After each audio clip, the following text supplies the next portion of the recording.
what we're going to talk about is the report that we did on 8 high-performing, high socio-economic disadvantaged schools last year, which we called How Our Best Performing Schools Come Out on Top, which leveraged off the McKinsey report on systems I'll talk about in a minute.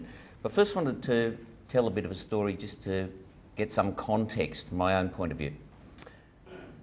Has anyone ever read the Tim Bowden biography of Neil Davis, the war photographer, called One Crowded Hour?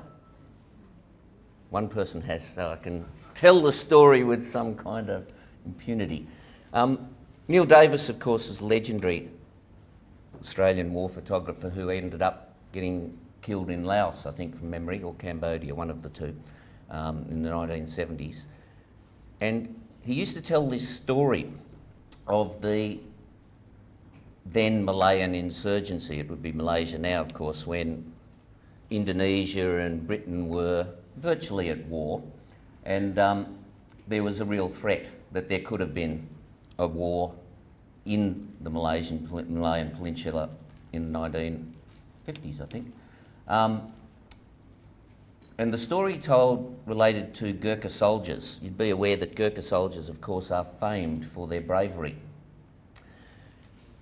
And the basic chain of command was that there was an English commander, a Gurkha commander, and then the Gurkha troops. And the Gurkha commander did take the orders of the English commander, but because of their bravery, the essential protocol was that the Gurkha commander would be consulted on whatever they were to do. One day an English commander actually approached the Gurkha commander and said, look, we've got this important mission we want you to consider undertaking. We want you to be dropped behind enemy lines in the event that the Indonesians actually invade. Are you prepared to do it? And he said, well, look, I'll have to consult. And he went away, came back the next day, and he said to the English commander, look, we are prepared to be dropped behind enemy lines on 2 conditions. And he said, what's the conditions? He said, the first condition is that we're only dropped on swampy, marshy land. We're not prepared to be dropped on any rocky outcrops. And he said, well, basically the jungles of Malaya, I think there's no problems giving that one to you. You'll certainly only be dropped on swampy, marshy land. What's the second?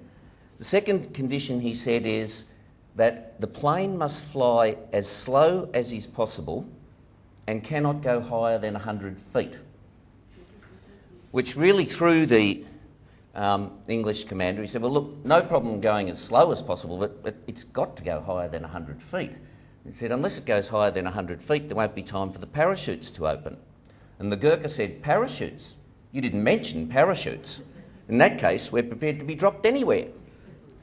The reason I tell the story is, Graham and I are not 100% certain of the territory in which we're about to be dropped and the conditions that we're going to be dropped in. So what I want to do is find out. What I want to do is ask you to spend no more than about 2 minutes at the table having a quick discussion on what you want from this session, what you expect from us, so that I can hear a few examples and hopefully we can tailor what we're going to say to meet those expectations. So if you can just spend a couple of minutes. What are you after? John, you tell me first. You're sort of leading the project to some extent. What do you want from us? I wanted you not to ask me. Okay. Well, there's my first failure to deliver. Those Gurkhas. Now, I think the thing that, and having read the article, also wanted to listen to you, but what are the features of the particular schools, and particularly in the leadership, that enable them to maximise what they're doing in their school and to become, whilst high SFOs, but most importantly, what were the principals and the leadership teams doing to encourage their teachers to achieve those lofty heights? Okay, fair enough. I think we can deliver on that, and that will actually be the large substance of what we talk about. Yep. I suppose, we've read a lot about like the 1990 papers, the McKinsey report. Yes.